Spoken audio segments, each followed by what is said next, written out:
out there. My name is Kate Hannigan. I'm a children's author living in Chicago, and I have the book Cape out right now, and its sequel Mask is coming, which we'll talk about in a minute. But I thought it might be fun to just kind of, if you're bored out there, first of all, I hope you're doing well. I hope your family is doing great.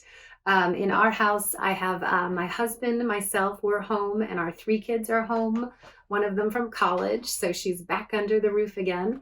And our dog is like the happiest dog ever because she's just going from room to all of us. So I hope it's good where you are right now and that you are healthy and doing all right. I thought it might be fun to talk to you guys specifically if you're interested in like reading, historical fiction, but also interested in graphic novels. That's what I did with this book. 4 of these chapters the book is a traditional narrative, like you would think, anytime you pick up a novel. But some of the chapters, I decided I was already looking at so much comic book stuff. I thought it would be interesting to write some of the chapters in panel form. And so a really talented guy, Patrick Spaziante, took my script and wound up interpreting it and drawing the panels. So my favorite page is the start of chapter 11. I think he did a great job. Patrick did a great job taking the girls, the superhero everyday kids, and then this is their moment when they transform into, they haven't got their names yet, but they transform into their characters. So I thought it might be fun if I do just a quick reading. And then my challenge to you out there is to first script, take a piece of paper and maybe write a scene that is going to be really important, like a battle scene. And then think about it visually, like how you want something to happen. And then you have to see it. They have to maybe stumble and then fall and then hit. It has to go from in your mind as one scene. You have to break it down into like 3 scenes. So visually you can see the panel development. So that's going to be my challenge to you is maybe think of a scene and then draw it out. Maybe you can do 6 panels per page. That's kind of a standard thing. If you think about it, 1, 2, 3, 4, 5, 6, 5 or 6 panels a page. So let me read you the scene and then we can kind of set up a challenge. And then if you want to show me your panels, you can send it to hit my website, katehannigan.com, and I would love to see what you do. So we have the girls. They've met this lady named Mrs. B, who's this mysterious lady. She turns out to be their mentor, but there's a fire. And so Mrs. B goes off to kind of save the day. And the girls, they're not sure what's exactly happening.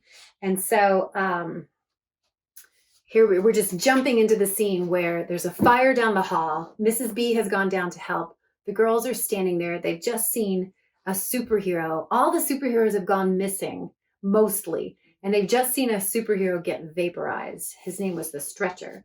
And so they're a little bit baffled by what's going on. My thoughts race to my little brothers, so scared of meanies like Toby Hunter and his bullies. So they have a strong sense of wanting to protect their families and then do something to help the war effort. I mean, whenever you feel like evil is winning or the bad guys are winning, you want to do something, right? That's exactly where these girls are. They want to do something to help. When the world feels bad and crushing in, you want to push back, you want to fight back, you want to do something. And that's the moment they're in right now. My thoughts race to my little brothers, so scared of meanies like Toby Hunter and his bullies, to my mom working 2 jobs trying to keep our family safe from any more harm, and to my dad flying planes in the war. I wanted to help them all. My stomach turned somersaults. Taking a deep breath, I whispered into the triangle. They're standing there, the 3 of them, kind of in a triangle, like, what are we going to do? I want a chance to do some good. Suddenly, a beam of golden light burst from the center of our huddle, radiating upward from our connected hands. The walls around us lifted, then dropped with a jolt, and the air hummed like it was filled with 1,000 bumblebees.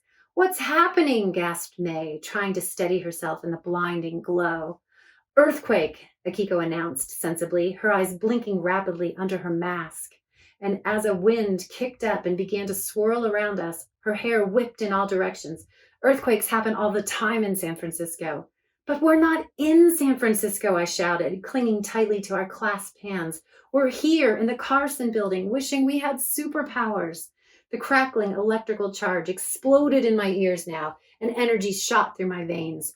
It was as if we were standing in the center of a hurricane.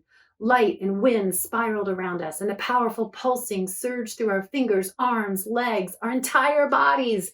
It lifted my feet off the floor, and the three of us seemed to levitate as the world just beyond us swirled around and around. "May!" shouted Akiko in surprise. "You're turning purple!" "And Josie," hollered May, her eyes wide, "look at you!" Streams of purple, orange, and green rippled in the funnel cloud as we hung there suspended in the pull and whoosh of the spiraling light. The wind whipped my hair, but as I looked down, I was able to catch sight of my tingling toes and feet. They seemed to be turning green. And that's the moment that our kids, this is May, this is Josie, and this is Akiko, they transform into these superheroes. And you have to read the book to find out the superhero names, because superhero names, that's another challenge. If you can come up with 3 superhero names, say you've got 3 characters, yourself and 2 friends, or whoever you want to make your main characters, but come up with names because they are hard. It took me a long time to come up with their individual names and their group names, or who they are together. So we'll just read a couple of these pages. So they transform from regular kid into whoosh, super kid. So May is first here. She says, "Is this for real? I can't believe it." And then Akiko says, "This had better come with superpowers. If not, everyone will think we belong in a circus or at a costume party." And then we see them standing up. They've got the whole costume. They've got boots, they've got masks, they've got capes. And so that's what May is saying in the background. Boots, capes, masks. And then Akiko sneezes. Achoo! She's got allergies through this whole thing. Everything makes her sneeze. "Hey!" So Josie notices her comic book that she just had. Suddenly it goes up in flames. And she says, "Hey, my comic book! That was my favorite." And she says to Akiko, "Did you do that?" And Akiko stomps out the flames and she says, "Hantima's ghost." That's like, holy mackerel. That's what she says through the whole thing. "Hantima's ghost. Do I still have allergies?" And then somebody runs by yelling, "Somebody do something." So this is the moment that our girls jump into action. So I'll stop there. So there's 2 challenges. If you have got time on your hands, maybe you can make a 6-panel graphic novel, a couple pages, graphic novel story of what your characters are doing, what your superheroes are up to. And maybe along with that, you can draw a picture of who your superheroes are and what their names are, and maybe come up with a couple superpowers. Like, I think personally in the real world of every day living in Chicago, I do have a superpower. And my superpower is parallel parking. But hopefully we all can think of better superpowers that can help the world. If